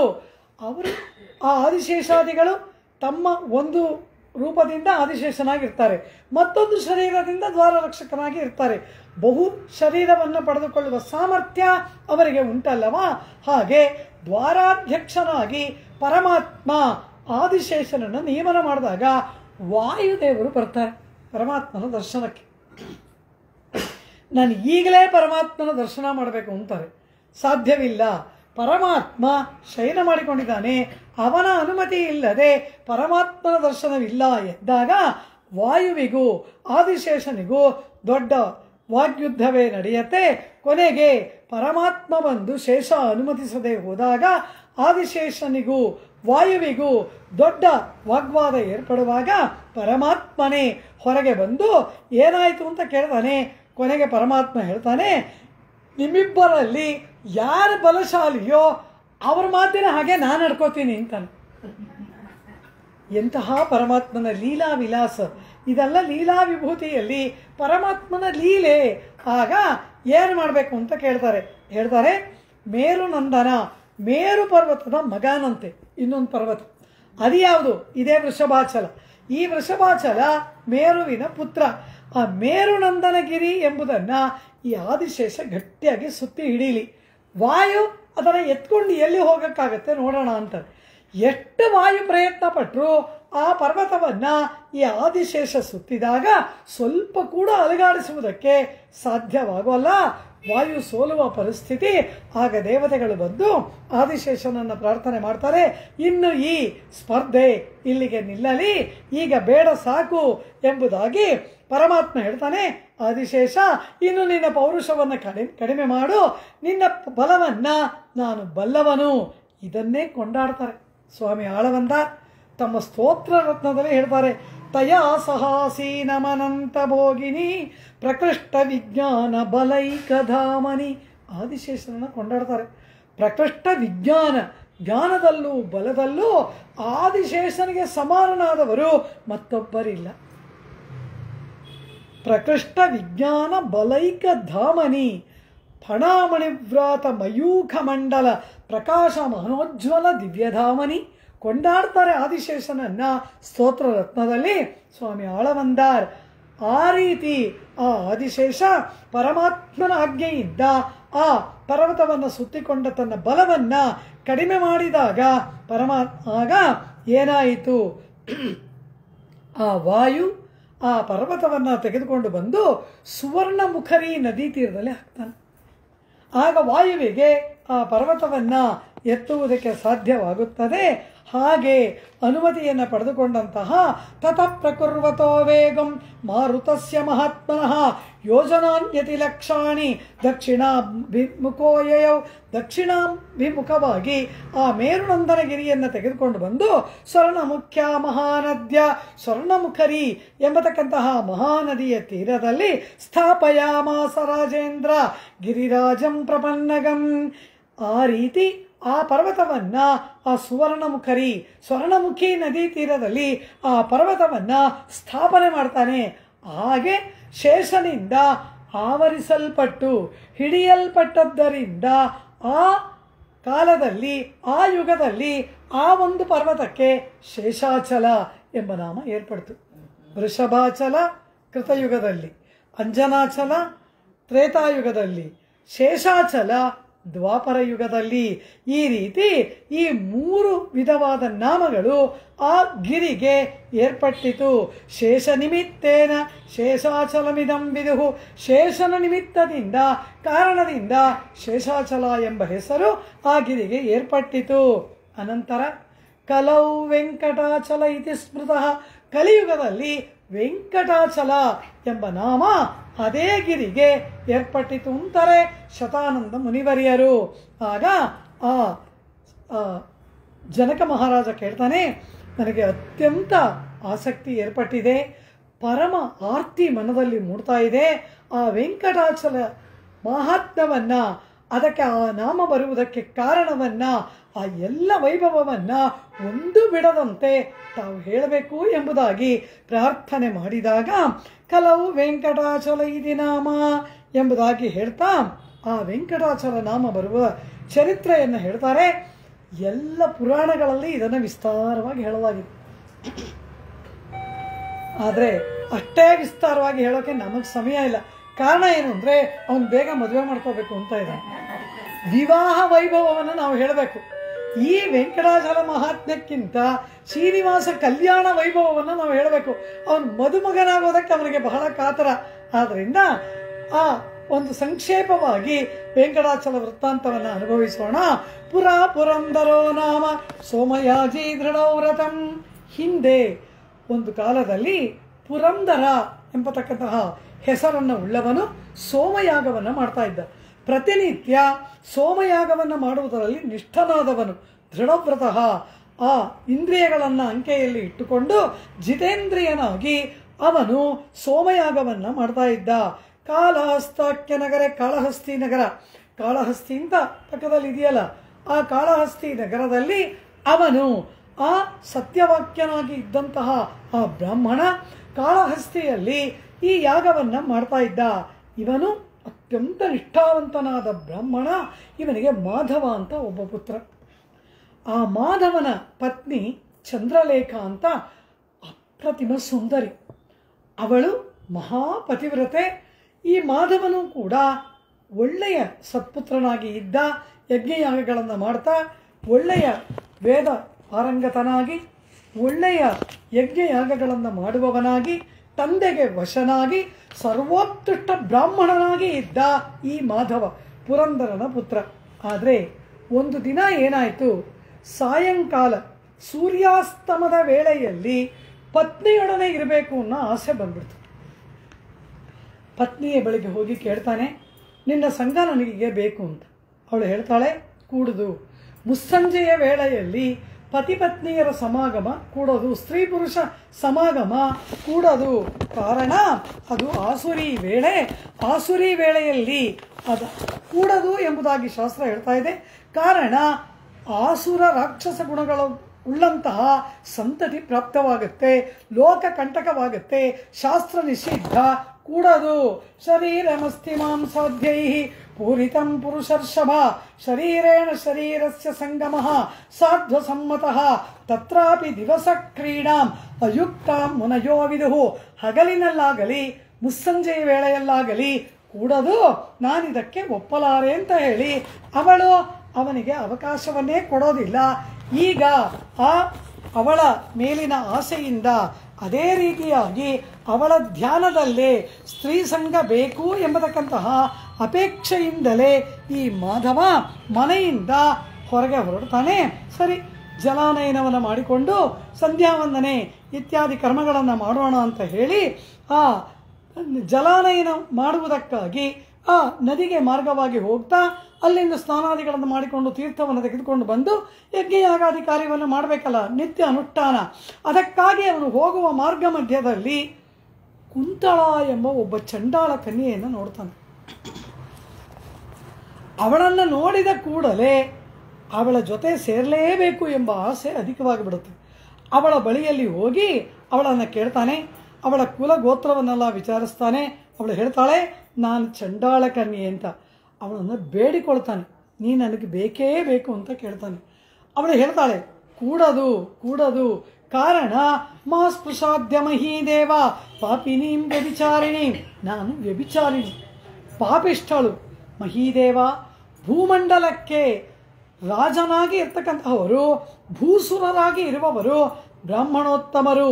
ನೀನು ವೇದವನ್ನು ಕಲಿತವನು, ಬ್ರಾಹ್ಮಣ ಯೋನಿಯಲ್ಲಿ ಹುಟ್ಟಿದವನು.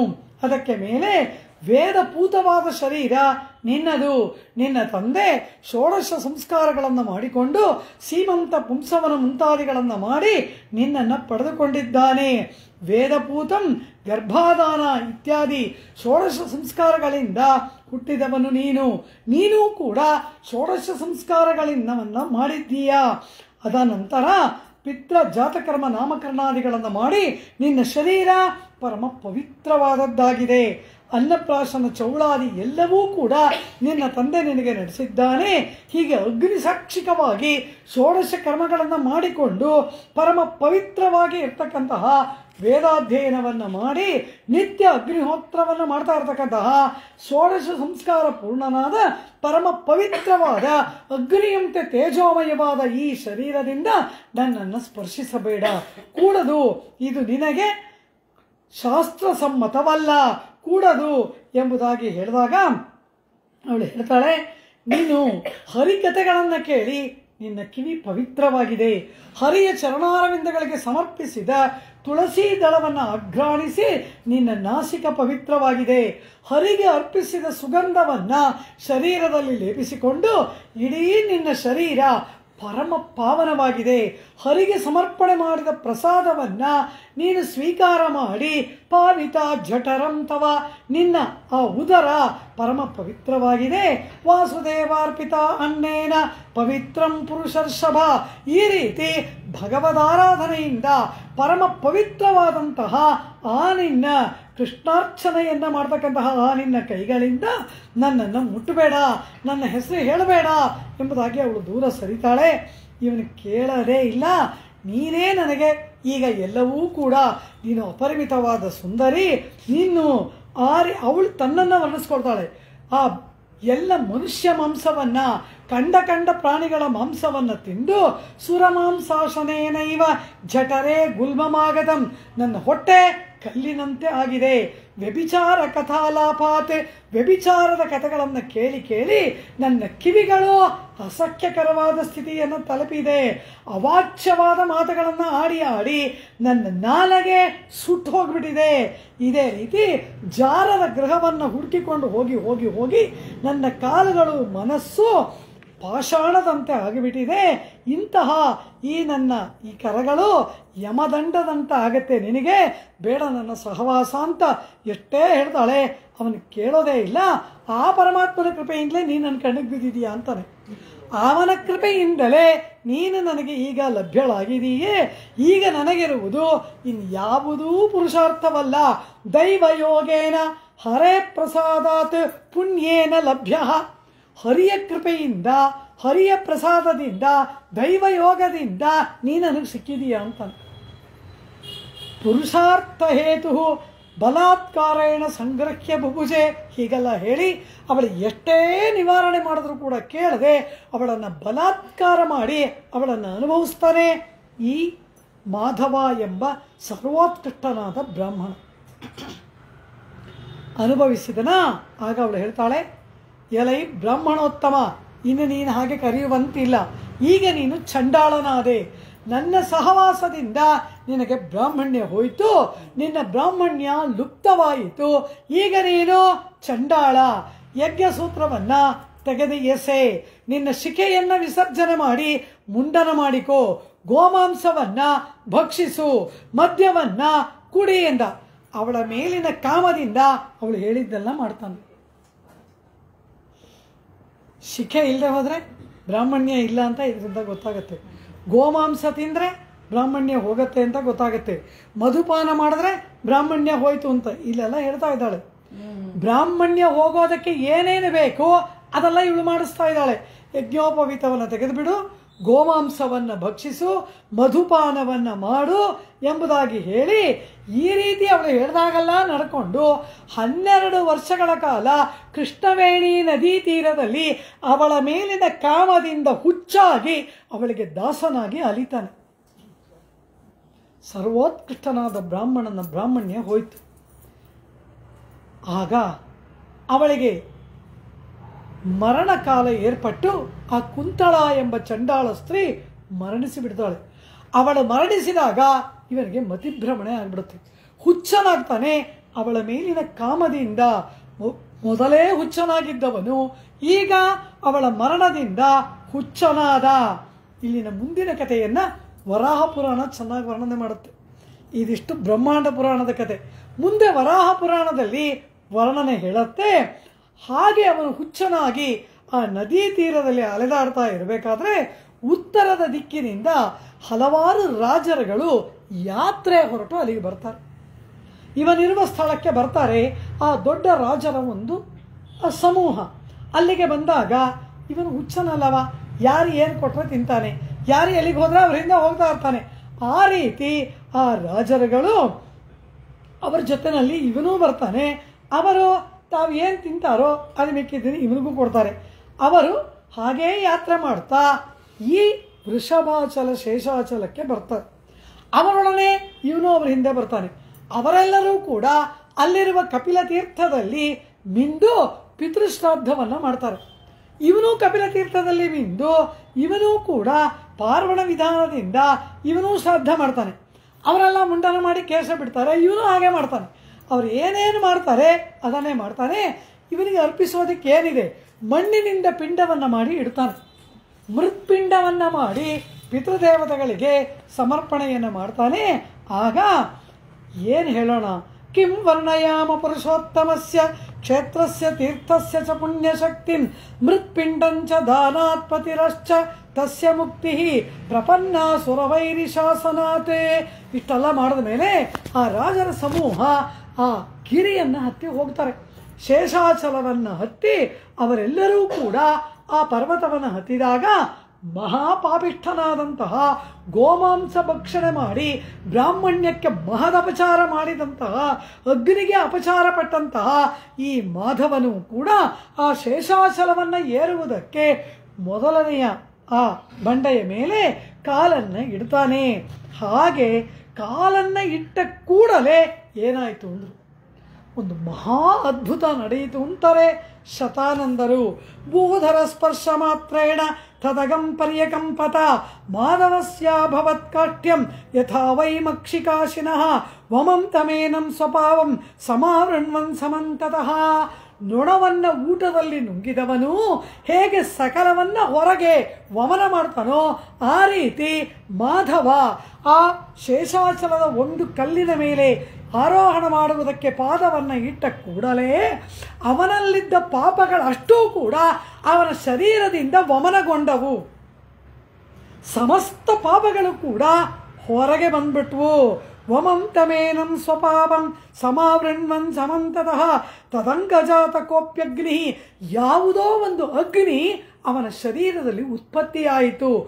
ಮೊದಲು ಸ್ಪರ್ಶ ಆಯಿತೋ ಇಲ್ವೋ ಆ ಕೂಡಲೇ ಒಂದು ಅಗ್ನಿ ಆ ಬೆಟ್ಟದ ಪರ್ವತದ ಶೇಷಾಚಲದ ಮಹಾತ್ಮ್ಯದಿಂದ ಅವನಲ್ಲಿ ಒಂದು ಅಗ್ನಿ ಉತ್ಪತ್ತಿಯಾಗಿ ಪ್ರಜ್ಜ್ವಾಲದಹನ್ ಪಾಪಂ ಸುರಮಾಂಸಾಶನೋದ್ಭವಂ. ಗೋಮಾಂಸವನ್ನು ತಿಂದು ಏನೇನೆಲ್ಲ ಪಾಪ ಕಾರ್ಯಗಳನ್ನು ಇವನು ಇದುವರೆಗೂ ಮಾಡಿದ ಆ ಎಲ್ಲ ಪಾಪಗಳು ಕೂಡ ಒಂದು ಕ್ಷಣದಲ್ಲಿ ಭಸ್ಮವಾಗ್ಬಿಡ್ತು. ಅವನ ಶರೀರದಲ್ಲಿಯೇ ಒಂದು ಅಗ್ನಿ ಉತ್ಪತ್ತಿಯಾಯಿತು. ಅದು ಮಹಾಜ್ವಾಲೆಯಾಗಿ ಇವನ ಸಕಲ ಪಾಪಗಳನ್ನು ಅದು ದಹಿಸಿಬಿಟ್ಟವು. ಆ ಕೂಡಲೇ ಇವನ ಮೇಲೆ ಪುಷ್ಪವೃಷ್ಟಿ ಆಗ್ತಾ ಇದೆ. ನಭೋಮಂಡಲದಿಂದ ಈ ಮಾಧವನ ಮೇಲೆ, ಪರಮ ಪಾಪಿಯಾದಂತಹ ಮಾಧವನ ಮೇಲೆ ಪುಷ್ಪವೃಷ್ಟಿಯಾಯಿತು. ಆಗ ಒಂದು ಚತುರ್ಮುಖ ಬ್ರಹ್ಮ ಬಂದು ಆ ಮಾಧವನಿಗೆ ಪ್ರತ್ಯಕ್ಷನಾಗಿ ಇವನ ಜೊತೆಯಲ್ಲಿ ಒಂದು ಸಂಭಾಷಣೆಯನ್ನು ಮಾಡ್ತಾನೆ. ತದಂಗಜಾತ ಕೋಪ್ಯಗ್ನಿ ಅದ್ರಿ ಮಾಹಾತ್ಮ್ಯತಸ್ತದ. ಅದ್ರಿ ಮಾಹಾತ್ಮ್ಯ, ಅದ್ರಿ ಅಂದರೆ ಪರ್ವತ. ಆ ಪರ್ವತದ ಮಾಹಾತ್ಮ್ಯದಿಂದ ಪ್ರಜ್ಜ್ವಾಲ ದಹನ್ ಪಾಪಂ. ಪ್ರಜ್ಜ್ವಾಲ ಅಂದ್ರೆ ಏನು? ಜ್ವಾಲ, ಜಜ್ವಾಲ, ಪ್ರಜ್ಜ್ವಾಲ ಅಂತಾರೆ. ಅಂದರೆ ಏನು? ಅತ್ಯಂತ ತೀಕ್ಷ್ಣವಾಗಿ ಮಹಾ ಅಗ್ನಿಯಾಗಿ ಅದು ಬೆಳೆದು ಇವನಲ್ಲಿದ್ದ ಸಮಸ್ತ ಪಾಪಗಳನ್ನು ಒಂದು ಕ್ಷಣದಲ್ಲಿ ಭಸ್ಮೀಭೂತ ಮಾಡಿಬಿಡ್ತು. ಆಗ ಚತುರ್ಮುಖ ಬ್ರಹ್ಮ ಪ್ರತ್ಯಕ್ಷನಾಗಿ ಹೇಳ್ತಾನೆ, ಬೋಭೋ ಮಾಧವ, ಎಲೈ ಮಾಧವ ಎಂಬುದಾಗಿ ಅವನನ್ನು ಕರೀತಾನೆ. ವಿಪ್ರೇಂದ್ರ ಬ್ರಾಹ್ಮಣೋತ್ತಮನೇ ಅಂತ ಕರೀತಾನೆ. ಇವನ ಬ್ರಾಹ್ಮಣೋತ್ತಮ ಮಾಡಬಾರದೆಲ್ಲ ಮಾಡಿ 12 ವರ್ಷ ಕಾಲ ಚಂಡಾಳ ಸ್ತ್ರೀಯ ಜೊತೆಯಲ್ಲಿ ಚಂಡಾಳನಂತೆ ಇದ್ದವನು ಇವನು. ಇವನನ್ನ ಬ್ರಹ್ಮ ವಿಪ್ರೇಂದ್ರ ಅಂತ ಕರೀತಾನೆ. ಕಾರಣ ಏನು? ಅದೆಲ್ಲ ಹೊಟ್ಟೋಯ್ತು. ಈಗ ಕ್ಷೇತ್ರ ಮಹಾತ್ಮ್ಯದಿಂದ ಸಮಸ್ತ ಪಾಪಗಳ ಕಳೆದು ಇವನು ಮತ್ತೆ ಬ್ರಾಹ್ಮಣೋತ್ತಮನಾದನಲ್ಲವ, ಅದನ್ನ ಬ್ರಹ್ಮ ಸಂಬೋಧನೆಯಲ್ಲಿ ಹೇಳ್ತಾನೆ. ಭೋ ಭೋ ಮಾಧವ ವಿಪ್ರೇಂದ್ರ ಗತ ಪಾಪೋಸಿ ಕೇವಲಂ. ನಿನ್ನ ಸಕಲ ಪಾಪಗಳು ಕೂಡ ಇಲ್ಲವಾಯಿತು, ಎಲ್ಲ ಪಾಪಗಳು ಹೊರಟೋಯ್ತು. ಸ್ವಾಮಿ ತೀರ್ಥಸ್ಯ ನಿಕಟಂ ಗತ್ವಾ ಸ್ನಾತ್ವಾ ಚ ತಜ್ಜಲೇ. ನೀನೀಗ ಸ್ವಾಮಿ ಪುಷ್ಕರಣಿ ತೀರ್ಥದಲ್ಲಿ ಸಮೀಪಕ್ಕೆ ಹೋಗಿ ಆ ಸ್ವಾಮಿ ಪುಷ್ಕರಣಿ ತೀರ್ಥದಲ್ಲಿ ಸ್ನಾನವನ್ನು ಮಾಡು. ಸ್ನಾತ್ವಾ ಚ ತಜ್ಜಲೇ ವರಾಹವದನಂ ನತ್ವಾ. ಅಲ್ಲಿರುವ ಸ್ವಾಮಿ ಪುಷ್ಕರಣಿ ತೀರದಲ್ಲಿ ಇರ್ತಕ್ಕಂತಹ ವರಾಹ ಮೂರ್ತಿಯನ್ನ ನಮಸ್ಕಾರ ಮಾಡಿ ಆರಾಧನೆ ಮಾಡಿ ಈ ನಿನ್ನ ಶರೀರವನ್ನು ಅಲ್ಲಿ ತ್ಯಾಗ ಮಾಡು. ಸ್ವಾಮಿ ಪುಷ್ಕರಣಿ ತೀರ್ಥದಲ್ಲಿ ಪವಿತ್ರ ಸ್ನಾನವನ್ನು ಮಾಡಿ ಅಲ್ಲಿ ಇರ್ತಕ್ಕಂತಹ ವರಾಹ ಮೂರ್ತಿಯನ್ನ ಆರಾಧನೆ ಮಾಡಿ ಈ ನಿನ್ನ ಶರೀರವನ್ನ ತ್ಯಾಗ ಮಾಡು. ಮಹೀಸುರ, ಎಲೈ ಬ್ರಾಹ್ಮಣೋತ್ತಮನೇ ಹೀಗೆ ಮಾಡು. ಅನಂತರ ಏನಾಗತ್ತೆ ಅಂತ ಕೇಳಿದ್ರು. ಸುಧರ್ಮಸ್ಯ ಸುತೋ ಭೂತ್ವ. ಸುಧರ್ಮ ಎಂಬ ರಾಜನಿಗೆ ನೀನು ಪುತ್ರನಾಗಿ ಹುಟ್ಟುತ್ತೀಯ. ಸುಧರ್ಮ ಅಂದರೆ ಏನು?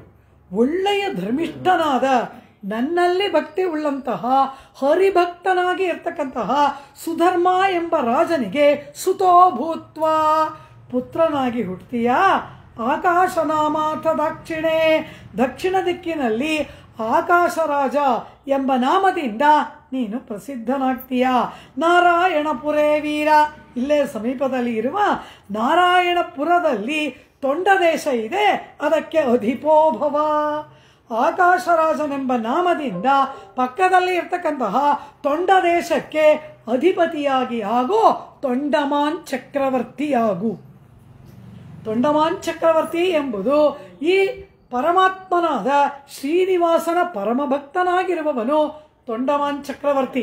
ಅವನನ್ನು ಅನವರತ ಶ್ರೀನಿವಾಸ ರಕ್ಷಣೆ ಮಾಡ್ತಾನೆ.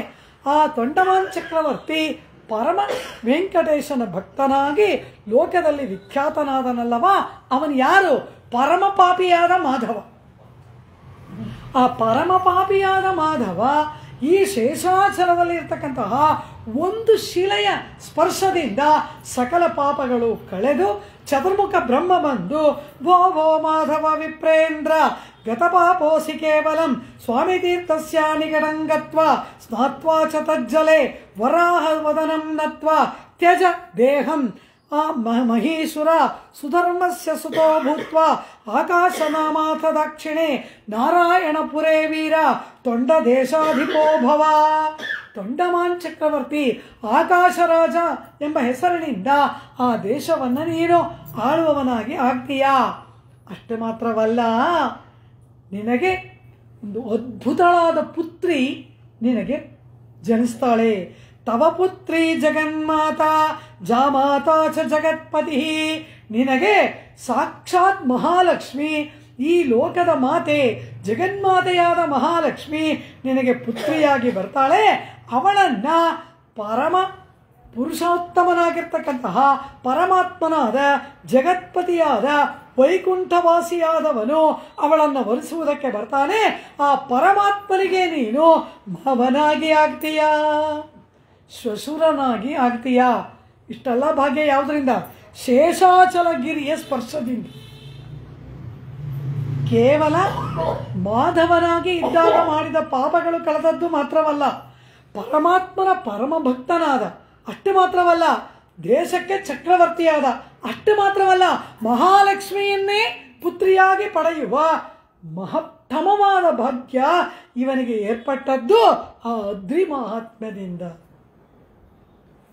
ತವ ಪುತ್ರಿ ಜಗನ್ಮಾತಾ, ನಿನ್ನ ಪುತ್ರಿ ಜಗನ್ಮಾತೆ. ಜಾಮಾತಾ ಚ ಜಗತ್ಪತಿ, ನಿನಗೆ ಅಳಿಯನಾಗಿ ಬರುವವನು ಜಗತ್ಪತಿಯಾದ ಮಹಾವಿಷ್ಣು. ಭವಿಷ್ಯತಿ ಮಹಾರಾಜ, ಅನಂತರ ಹೀಗೆ ನಿನ್ನ ಪುತ್ರಿಯನ್ನ ಆ ವೈಕುಂಠಾಧಿಪತಿಯಾದವನಿಗೆ ಕೊಟ್ಟು ಅವನಿಗೆ ನೀನು ಶ್ವಶುರ ಮಾವನಾಗಿ ಆದ ನಂತರ ನೀನು ಏನಾಗ್ತೀಯಾ? ವೈಕುಂಠಮಾಪ್ನುಹಿ, ವೈಕುಂಠ ಪ್ರಾಪ್ತಿ ನಿನಗೆ ಏರ್ಪಡುತ್ತೆ. ಮುಕ್ತಿಯನ್ನು ಕೊಡ್ತಾನೆ ಪರಮಾತ್ಮ ಅಂದ್ಬಿಟ್ಟು.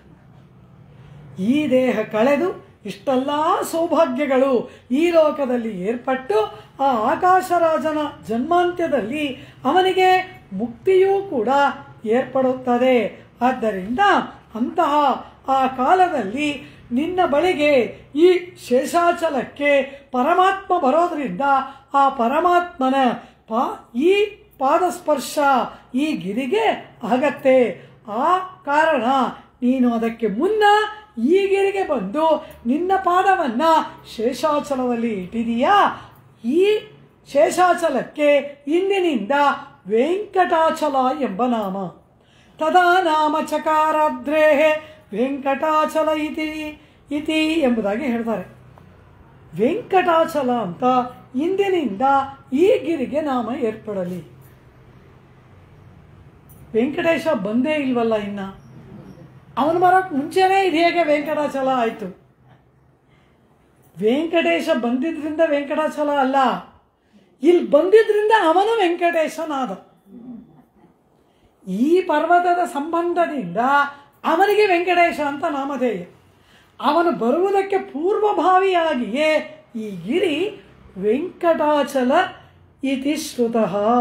ತದಾ ನಾಮ ಚಕಾರ ಅದ್ರೇಹೇ. ಈ ರೀತಿ ಈ ಅದ್ರಿ ಈ ಬೆಟ್ಟಕ್ಕೆ ವೆಂಕಟಾಚಲ ಎಂಬುದಾಗಿ ವೆಂಕಟಾಚಲ ಇತ್ಯಪಿ ವೆಂಕಟಾಚಲ ಎಂಬ ನಾಮ ಬಂತು. ವೆಂಕಟಾಚಲ ಅಂದರೆ ಏನು?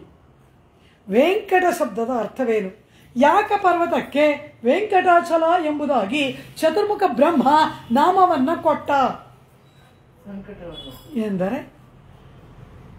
ಸರ್ವಪಾಪಾನಿ ವೇಂ ಪ್ರಾಹು ಕಟಸ್ತದ್ದಾಹ ಉಚ್ಯತೆ ತಸ್ಮಾದ್ ವೆಂಕಟಶೈಲೋಯಂ ಲೋಕೇ ವಿಖ್ಯಾತ ಕೀರ್ತನಂ.